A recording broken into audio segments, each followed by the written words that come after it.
Amanota y'ibizamini bya leta agiye gutangazwa.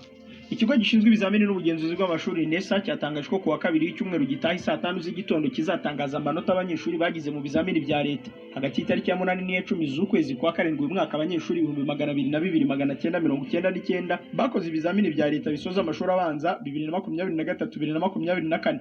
Hagati y'itariki ya 23 z'ukwa karindwi n'iya 2 z'ukwa munani abanyeshuri barenga 235 biga mu mashuri yisumbuye, ay'imyuga n'ubumenyi ngiro, amashuri nderabarezi ndetse n'amashuri y'ubuganga bakoze ibizamini bya leta bisoza umwaka w'amashuri wa 2023-2024. Nyuma abarimu batoranyijwe berekeje ku masite atandukanye mu gihugu bajya gukosora ibyo bizamini. Ikigo cy'igihugu gishinzwe ibizamini n'ubugenzuzi bw'amashuri rero cyatangajwe amanota y'ibizamini bya leta bisoza amashuri abanza n'icyiciro rusange cyayisumbuye azatangazwa ku itariki ya 27 z'uku kwezi saa 5 z'amanywa. Ibizamini bya leta bikorwa buri mwaka, amanota umunyeshuri akuramo akaba ari yamufasha kuzajya mu cyiciro cy'amashuri yisumbuye ku cyo yararimo.